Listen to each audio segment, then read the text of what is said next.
जय प्रभु श्री कृष्ण पद पंकज कुमारी हरिबोल हरिबोल हरिबोल अरवार हरिबोल हरिबोल हरिबोल। ओम नमो भगवते वासुदेवाय।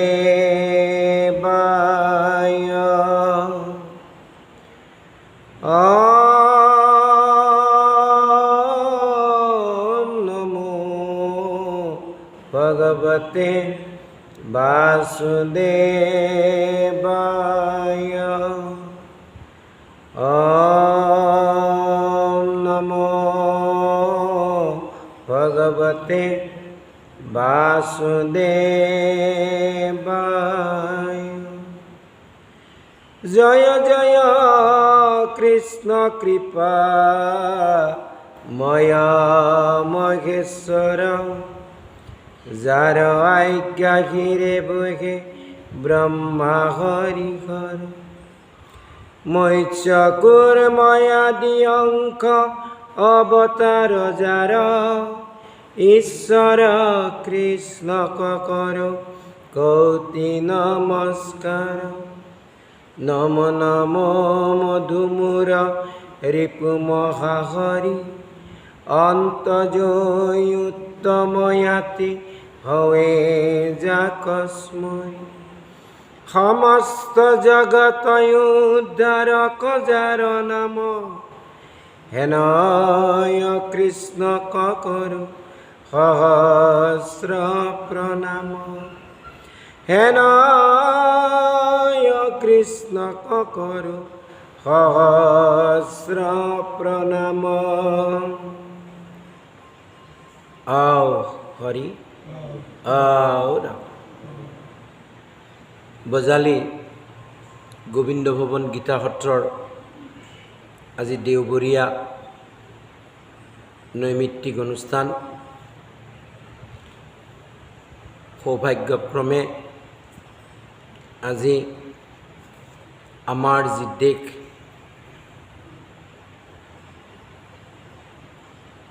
যাৰ আমি সন্তান, যাক লৈ আমি গৌৰৱান্বিত হওঁ, যি দেশৰ সাৰ্বভৌমত্বৰ কাৰণে ৰক্ষাৰ কাৰণে সকলোৱে তৎপৰ, সেই আমাৰ মহান ৰাষ্ট্ৰ ভাৰতৰ স্বাধীনতা দিৱস। আৰু আজি ৭৫তম স্বাধীনতা দিৱস। আমাৰ দেশখন স্বাধীন হ'বৰ আজি ৭৫ বছৰ হ'ল।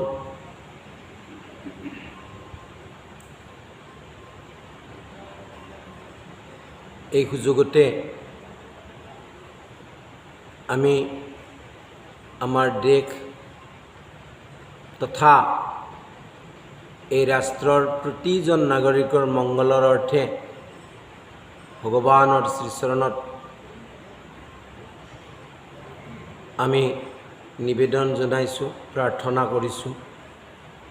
হে প্ৰভু ভগৱন্ত,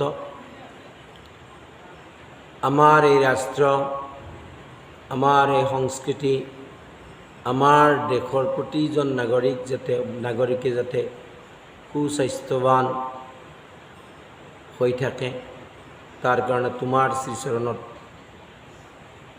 প্ৰণিপাত জনালোঁ। আজিৰ এই অনুষ্ঠানত আমাৰ যি নৈমিত্তিক অনুষ্ঠান বুলি কৈছোঁ, প্ৰতি দেওবাৰে ভাগৱত পাঠ, আৰু আহি আমি অষ্টম স্কন্ধৰ বলি চলন অধ্যায় পাইছোঁ। আৰু আমি সকলোৱে জানো প্ৰহ্লাদৰ নাতি প্ৰহ্লাদ মহন্ত মহাভাগৱত মহাজন, যি ভগৱানৰ একান্তভাৱে ভকতি কৰি যাৰ মনোৰথ পূৰ্ণ কৰিবলৈ ভগৱানে স্তম্ভৰ পৰা নিৰ্গত হৈছিল আৰু হৈ পিতৃ হিৰণ্যকশিপুক বধ কৰিছিল নৰসিংহ ৰূপে। সেই প্ৰহ্লাদৰ পুত্ৰ বিৰোচন আৰু বিৰোচনৰ পুত্ৰ বলি দৈত্যৰ ৰজা, আৰু এই দৈত্যকুলৰ ৰজা বলিৰ চলনা কৰা বুলি কৈছে ইয়াতে। বলিয়ে তিনিও লোক অধিগ্ৰহণ মানে অধিপতি আছিল। দেৱতাবিলাক স্বৰ্গৰ পৰা আৰু তেওঁলোকৰ নিজ নিজ লোকৰ পৰা অনাই বনাই ঘূৰি ফুৰিছিল বলিৰ প্ৰতাপত ৰ'ব নোৱাৰি। আৰু তেতিয়া ভগৱন্তই ভক্তৰ পৰিত্ৰাণৰ কাৰণে পৰিত্ৰাণায় সাধুনাম বিনাশায়শ্চ দুষ্কৃতাম, বিনাশৰ কাৰণে দুৰ্জনবিলাকৰ বিনাশৰ কাৰণে ভগৱানে যুগে যুগে অৱতাৰ লয়, অৱতৰিত হয়। আৰু এইবাৰো বলিৰ অহংকাৰ ভংগ কৰাৰ কাৰণে, বলিৰ অহংকাৰ ভংগ কৰাৰ কাৰণে, তাৰ মদমত্ততা প্ৰমত্ততা ভংগৰ কাৰণে ভগৱানে অদিতি আৰু কাশ্যপৰ ঔৰসত বামন অৱতাৰ ৰূপে অৱতৰিত হৈ বলিৰ যজ্ঞ লৈ যায় আৰু যজ্ঞত গৈ 3 পদ ভূমি খোজে। আৰু সেই 3 পদ ভূমিৰ 2 পদতে ত্ৰিলোক যেতিয়া ভগৱানে লৈ লয়, 3য় পদ ক'ৰ পৰা দিব? গতিকে বলিক গৰুৰ পাশেদি বান্ধি শাস্তি দি আছিল। আৰু এনেকুৱা শাস্তি দিছিল যে তই মিছা কথা কিয় কৈছা,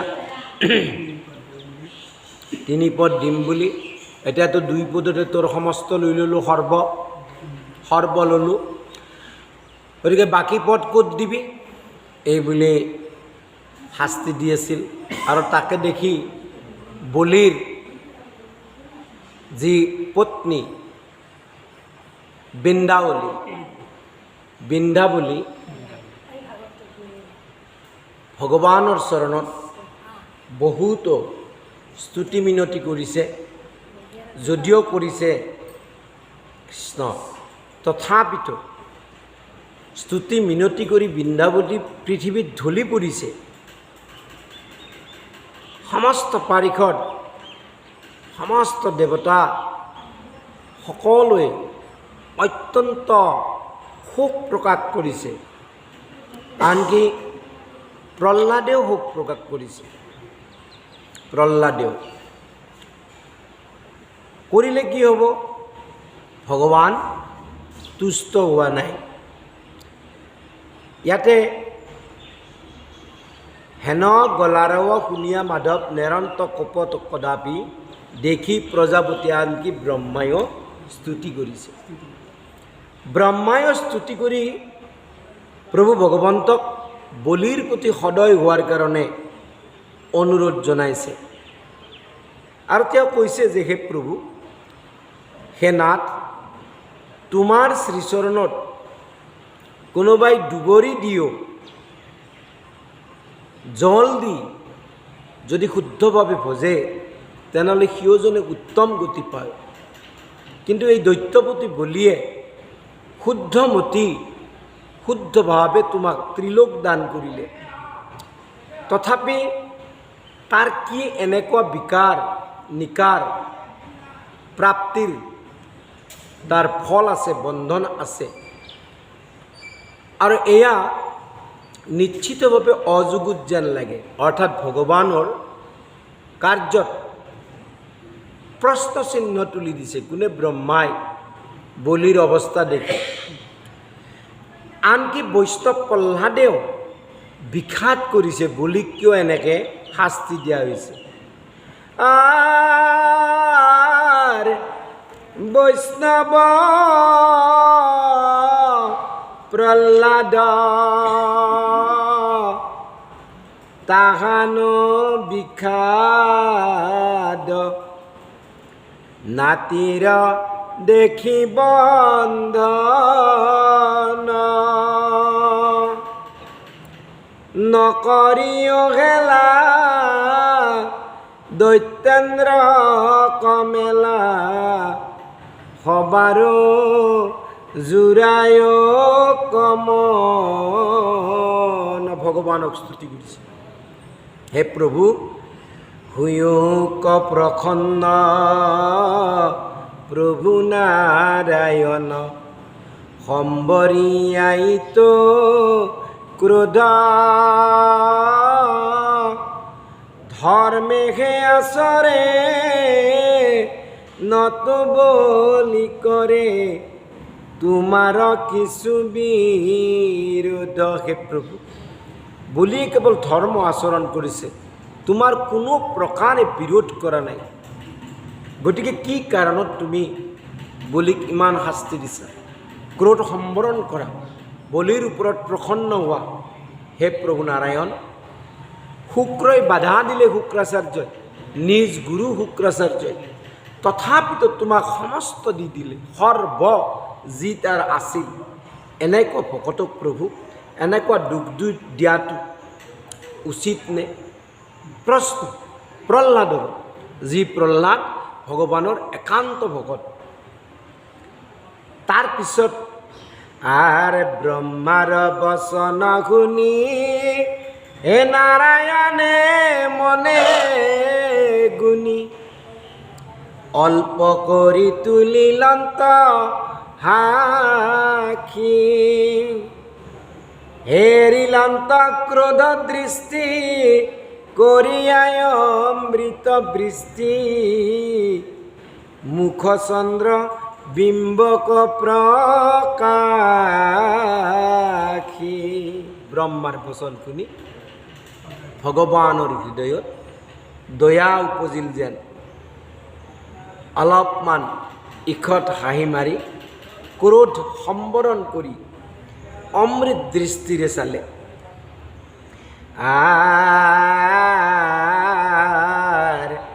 সদয় নয়নে হৰি চাহিলন্ত হাস্য কৰি, সমস্ত লোকক মাথা তুলি, এৰাই হবে মহাভয় কৰে আতি জয় জয়, ত্ৰাহি ত্ৰাহি নাৰায়ণ বুলি।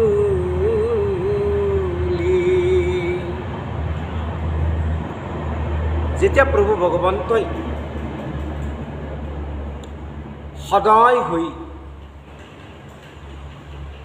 অলপমান ইখত হাঁহি মাৰি সমস্ত লোকৰ পিনে চালে, মাথা তুলি, সমস্তৰে ভয় দূৰ হ'ল আৰু সকলোৱে ভগৱান কৃষ্ণৰ জয়ধ্বনি কৰিবলৈ ধৰিলে। আজিও আমাৰ সমাজত চাওক, মানুহে যে অন্য দেৱতা ভজে, দুটা কাৰণত ভজে। শিৱক ভজে, দুৰ্গাক ভজে বা লক্ষ্মীক ভজে, যাকে নভজক কিয়, শনিক ভজে। দুটা কাৰণত ভজে। এক, জড়জাগতিক বিনাশী বস্তু প্ৰাপ্তিৰ কাৰণে। মানুহক মোক্ষৰ ধাৰণাও নাই আৰু জানিবও নিবিচাৰে। মনুষ্য জন্মত যি মোক্ষ প্ৰাপ্তি কৰিব পাৰে, তাকো যি জীৱন্ততে মোক্ষ প্ৰাপ্তি কৰিব পাৰে, এই সম্বন্ধে ধ্যান ধাৰণাও নাই আৰু জানাৰো ইচ্ছা নাই।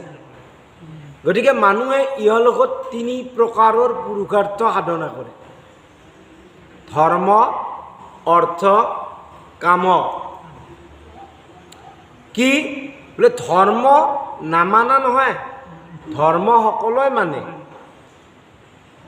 কিবা নহয় কিবা ধৰ্ম আচৰণ কৰে, কিন্তু কেনেকুৱা ধৰ্ম বোলে তাৰ কাৰণে, সেই ধৰ্ম কৰাৰ কাৰণে অৰ্থৰো প্ৰয়োজন হয়। কিন্তু ঘটনা হৈছে, অৰ্থ প্ৰাপ্তিৰ হেতুও আন আন দেৱতাক বুজে। আৰু কি হয় বোলে, তাত কামনা এটাও থাকে, নিৰন্তৰ এটা কামনা।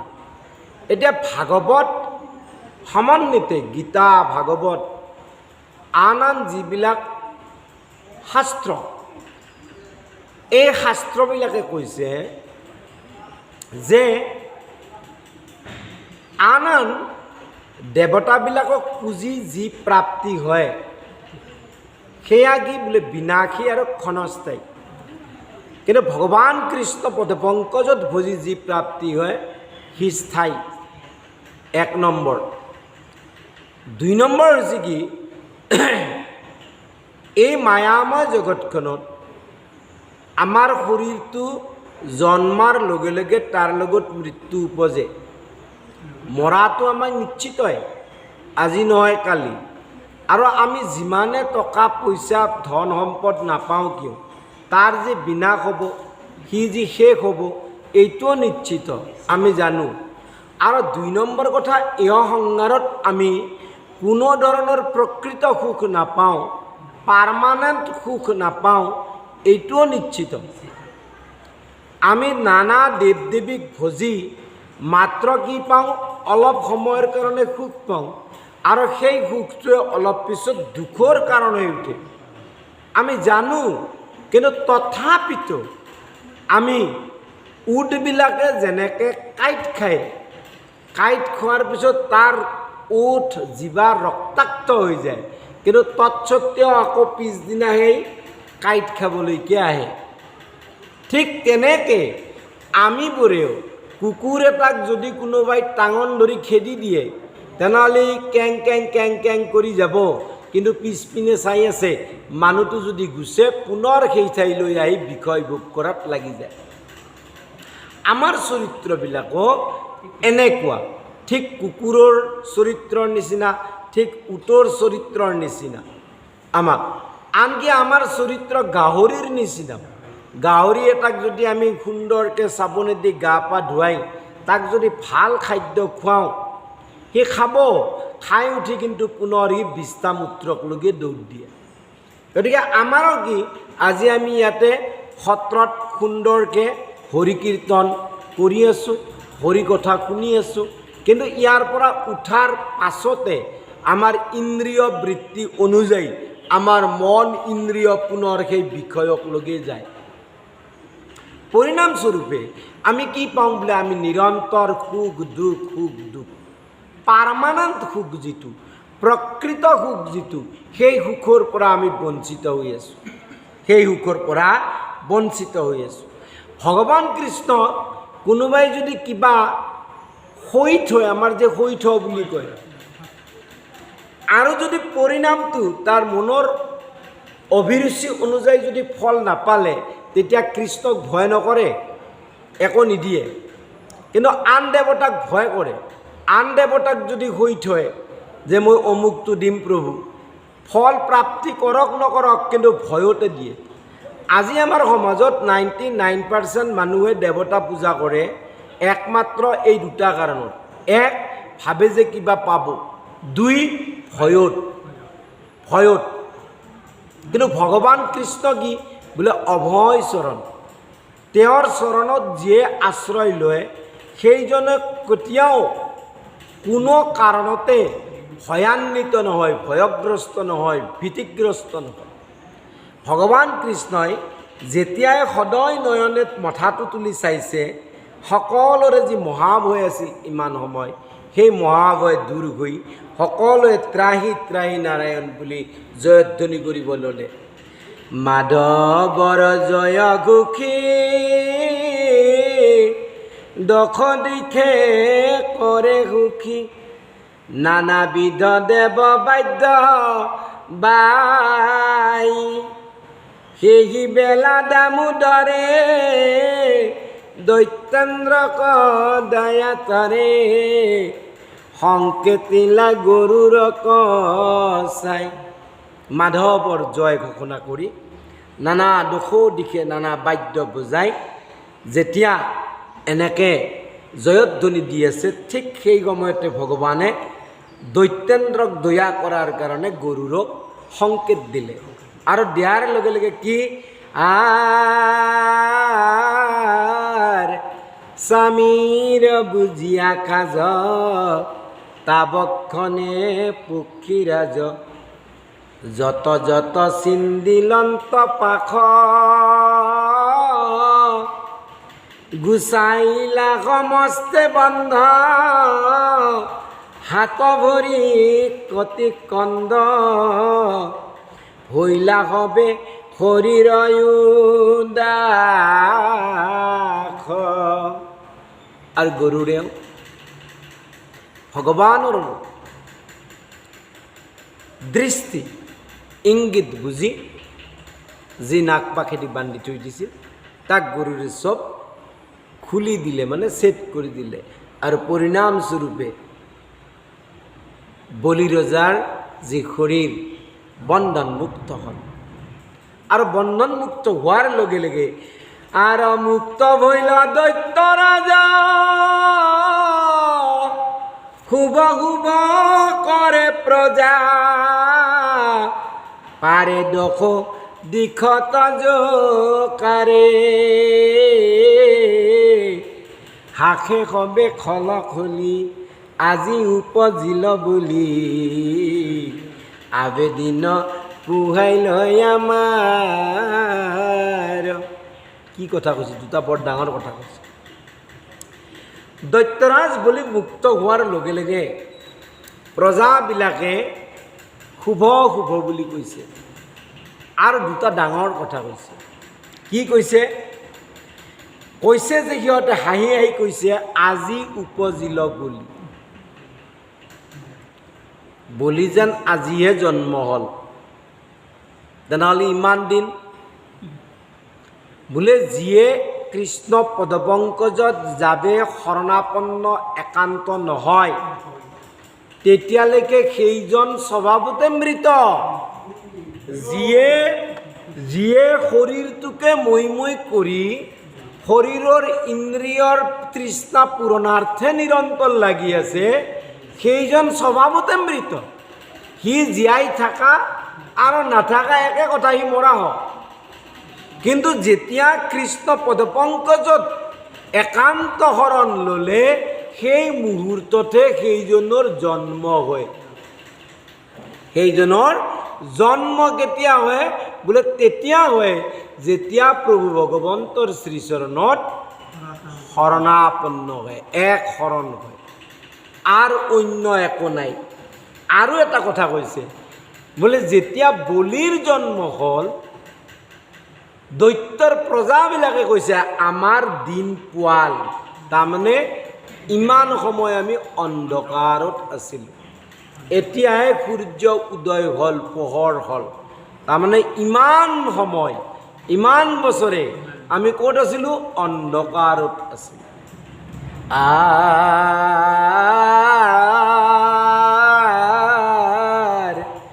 আনন্দৰ সীমা নাই অনন্তরে বলিরাই, আর এরাই হেন দুর্গর দুর্গতি, এ কারি কতিপয় ভরি আগে দ্বন্দ্ববতে পরি, বামনক করিলা প্রণতি। আমাক যদি শাস্তি দিলেহেঁতেন তেনেহ'লে আমি কি কৰিলোঁ? বলিৰাজাই বুজি পাইছে, উপলব্ধি হৈছে, বোধ জন্মিছে, আৰু সেইকাৰণে বলিৰাজে উঠি প্ৰথমটো আনন্দৰ সীমা নাই, আৰু দ্বিতীয় কিয় বলিৰাজাই প্ৰসাদ ৰূপে লৈছে।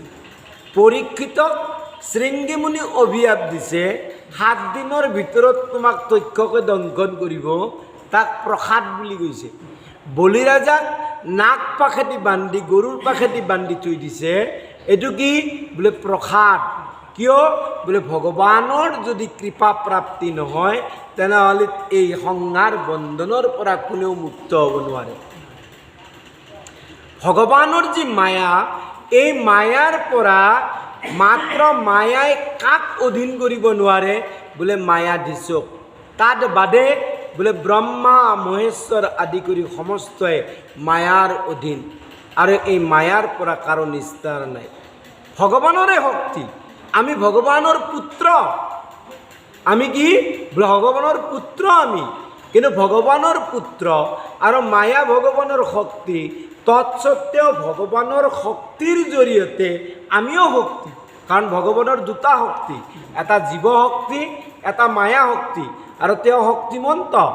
এতিয়া আমি পুত্ৰ হোৱা স্বত্তেও ভগৱানৰ যি মায়া, এই মায়াৰ দ্বাৰাই এনেকৈ মোহিত কৰি থৈছে যে যেতিয়ালৈকে মায়াধীশৰ শ্ৰীচৰণত একান্ত শৰণ নলয় তেতিয়ালৈকে সেই আমি ভগৱানৰ পুত্ৰ হ'লেও, অমৃতস্য পুত্ৰ হ'লেও আমি সেই মায়াৰ পৰা পৰিত্ৰাণ নাপাওঁ। আৰু মায়াৰ পৰা পৰিত্ৰাণ পাব লাগিলে ভগৱানৰ পৰম কৃপাৰ পাত্ৰ হ'ব লাগিব, আৰু কৃপাৰ পাত্ৰ হ'ব লাগিলে আমি ঈশ্বৰক একান্ত মনে ভজিব লাগিব, এইটো নিশ্চিত। আজি বলি আনন্দ প্ৰকাশ কৰিছে, কিয় যে মই আজি ঈশ্বৰৰ কৃপাৰ পাত্ৰ হৈছোঁ, মোৰ জীৱন সফল হ'ল, মোৰ জীৱন ধন্য হ'ল। আজি মই প্ৰভু ভগৱন্ত সৃষ্টি স্থিতি লয়ৰ যি কাৰণ, একমাত্ৰ সৰ্ব অৱতাৰৰ কাৰণ যি ভগৱান, তেওঁৰ দ্বাৰাই মোৰ আজি এই যি শাস্তি, এই শাস্তিৰ যে যজ্ঞ, দ্বন্দ্বৰ যে যজ্ঞ হৈছোঁ। কিয় যজ্ঞ হৈছোঁ বোলে ই কৃপা মাত্ৰ, এই প্ৰসাদ ভগৱানৰ, এই প্ৰসাদ প্ৰাপ্তি হৈছে। আৰ আহি বিষ্ণুৰ শ্ৰীচৰণত বামন অৱতাৰ ৰূপী ভগৱানৰ পদপংকজত কি কৰিলে বোলে দণ্ডৱতে পৰিলে, দণ্ডৱতে পৰি প্ৰণাম কৰি আছে আৰু কয়, আৰু বিষ্ণুৰ দেখিয়া পাৱা সি হৰাইলা সৰ্বগাৱা, আনন্দে লোক বহি যায়, ত্ৰাহি ত্ৰাহি বুলি পাছে দণ্ডৱতে পৰি আছে, মাধৱৰ পাদ পদ্ম চাই। এই হে সুখ, প্ৰকৃত সুখ। নিমিন বৈদ্য অংমতত কৈছে, কৃষ্ণ পদ সেৱাতেহে মিলয় যি সুখ, তাহাকে কহয় ৰাজা আত্যন্তিক সুখ। আমি যি সুখৰ পিছত দৌৰি আছো ই মায়াময় সুখ, এই সুখৰ পিছত দুখ নিশ্চিত। ৰাৱণে শিৱক ভজি স্বৰ্ণ লংকা পালে, কেইদিন খালে। হিৰণ্যকশিপুই ব্ৰহ্মাক ভজি অমৰ হেন বন পালে, কেইদিন থাকিল।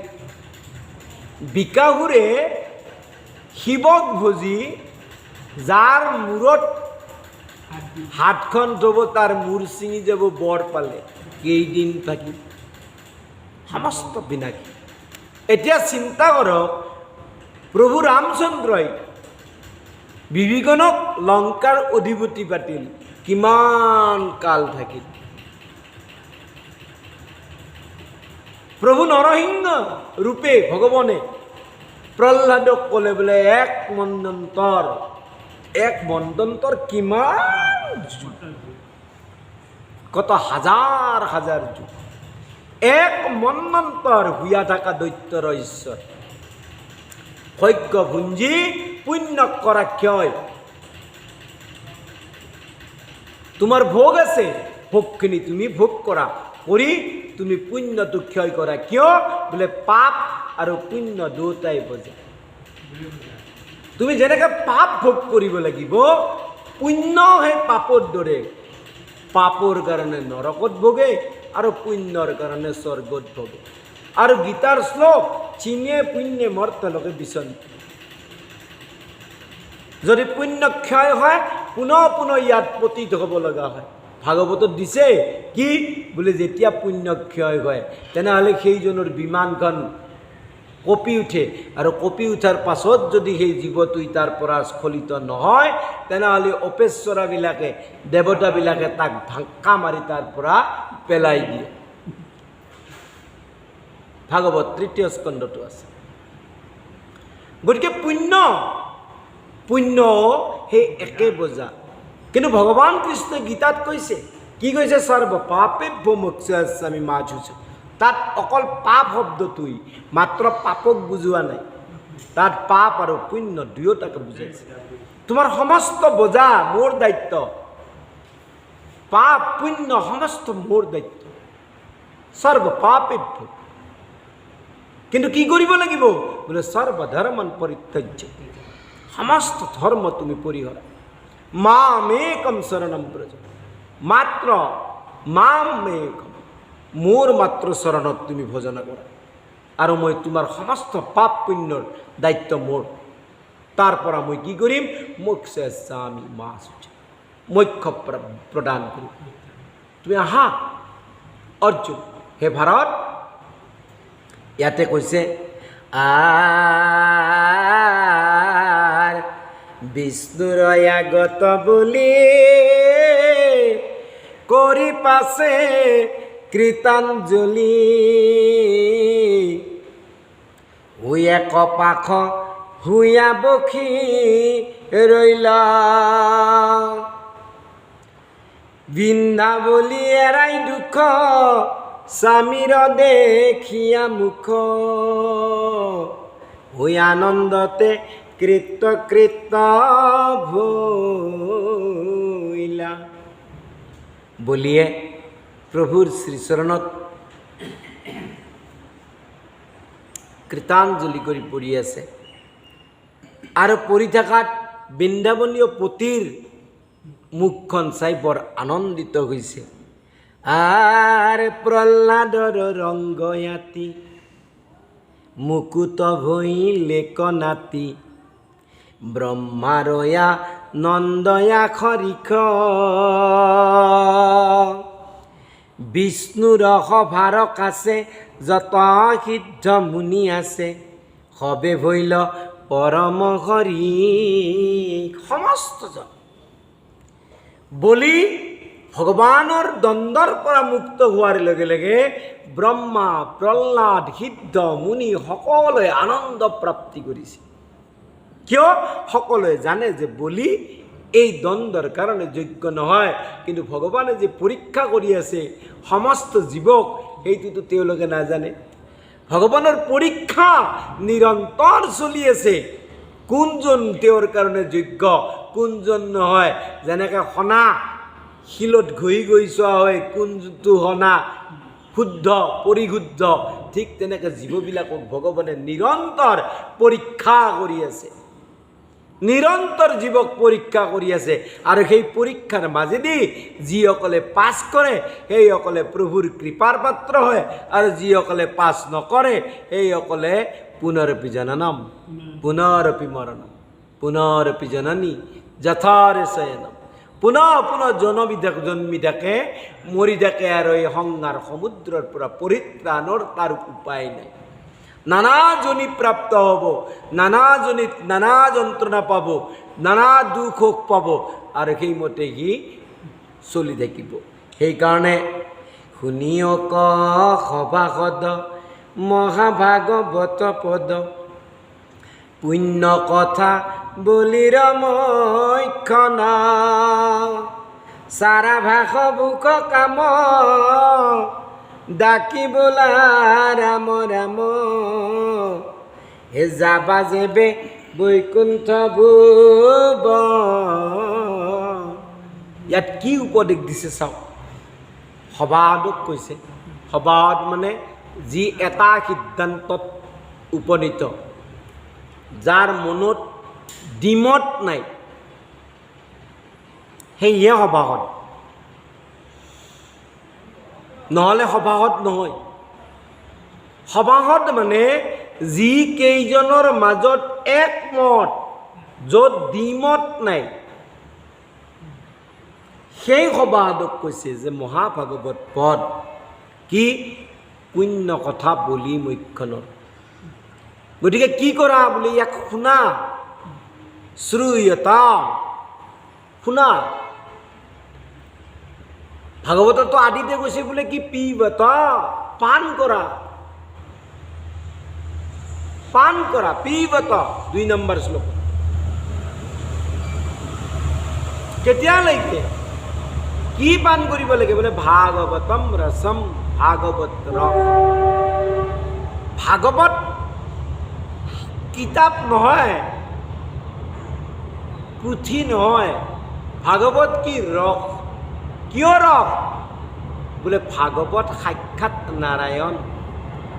তেন অয়ম বাংময়া মূৰ্তি প্ৰত্যক্ষাৎ বৰ্ততে হৰে শ্ৰৱণাৎ কীৰ্তনাৎ পঠনাৎ প্ৰশংসাত পাপনাশিনী। ভাগৱত মাহাত্ম্য যে ভাগৱত সাক্ষাৎ প্ৰভু নাৰায়ণৰ বাংময় মূৰ্তি। আৰু প্ৰভু নাৰায়ণ কেনে? বোলে স ৰস বৈশ, তেওঁ ৰসস্বৰূপ। বেদত কৈছে তেওঁ ৰসস্বৰূপ। সেইকাৰণে কৈছে পিবত কি ভাগৱত ৰসম, ভাগৱত ৰস পান কৰা। কেতিয়ালৈকে পান কৰা? আলয়ম, আলয় মানে ঘৰ, যেতিয়ালৈকে নিজ ঘৰলৈকে নোযোৱা। শ্ৰীধৰ স্বামী তাৰ ব্যাখ্যা দিছে আমোৎস পৰ্যন্তম, যেতিয়ালৈকে তুমি মোক্ষ প্ৰাপ্তি নোহোৱা তেতিয়ালৈকে নিৰন্তৰ নিৰন্তৰ ভাগৱত ৰস পান কৰা। কি কৰা? বোলে কপটতা এৰা, চাৰা ভাষ ভোক। ব্ৰহ্মাই কৈছে কপট এৰিয়া, সাধু অংগ লৈয়া সাৱধান কৰি মন। কপটতা এৰা। কি কপটতা? বোলে এইফালে কৃষ্ণৰ ভকত, সেইফালে ভয়তে আৰু আন আন দেৱীক দেৱ দেৱীক ভজি মৰা। প্ৰথমটো এইটো কপটতা এৰা। এইটো সামান্য কপটতা, এইটোকে এৰা প্ৰথমতে। আৰু একান্তভাৱে কৃষ্ণকে ভজা। কপট এৰিয়া। কেনেকে? বোলে নিজে অকল পঢ়িলে শ্ৰৱণ কীৰ্তন কৰিলে নহ'ব। কি লাগিব? সাধু অংগ লাগিব। সাধু কোন? বোলে যাৰ একমাত্ৰ কৃষ্ণ বনে, আনৰ লগত একো সম্পৰ্ক নাই। কিয়? বোলে সাধুজনে জানে হৰি বিনে আন হব কৈতৱ। ভগৱানৰ কথাত বাহিৰে বাকী সমস্ত কৈতৱ। তেওঁ জানে বোলে কি গ্ৰাম্য কথা কথনে মলিন হয় মন। আন আন যি কথাবিলাক আমি কৈ থাকোঁ তাৰ দ্বাৰাই আমাৰ মন মলিয়ন হয়। আৰু সেই মলিয়ন হোৱা যি কথা বোলে কি? বোলে সি উচ্ছিষ্ট গৰ্তৰ সমান। যিটো কথাত নাই মাধৱৰ নাম, যিটো বাক্যে নাহি মাধৱৰ নাম, যিটো বাক্যত ঈশ্বৰৰ কথা নাই, নাম নাই, সেইটো বাক্য কি? বোলে উচ্ছিষ্ট গৰ্তৰ সমান, চোৱা পাতনিৰ লেখীয়া। গতিকে তাত কি? বোলে তাত কাৰ কাম নাই? বোলে কাকতুল্য কামী পুৰুষৰ হে তাত ৰতি। কাউৰীৰ দৰে যি কামী পুৰুষ, তাৰে আন আন কথাত ৰতি। ভকতৰ তাত নাই অভিলাষমতি। ভকতৰ কোনো তাত অভিলাষমতি নাই। ভাগৱত প্ৰথম স্কন্ধ প্ৰথম অধ্যায়। গতিকে ভাষভোষ এৰি যদি বৈকুণ্ঠ যাব বিচৰা, তেনেহ'লে এই কপটতাটো এৰা, এৰি ঈশ্বৰ কৃষ্ণক ভজা, একক ভজা। কিয়? বোলে কৃষ্ণক যদি ভজে, কোনোবাই কৃষ্ণত ভকতি দেৱৰ তৃপ্তি। কৃষ্ণক যদি কোনোবাই ভজে, তেনেহ'লে সমস্ত দেৱতা তৃপ্ত হয়, সমস্ত দেৱতা তৃপ্ত হয়। এইবুলি ইয়াতে এইটো অধ্যায়ৰ সামৰণি কৰিছে। আমি ইয়াৰ পৰৱৰ্তী অধ্যায়লৈকে যাম। বৰ্তমান এইটো অধ্যায়ত আমি ইয়াত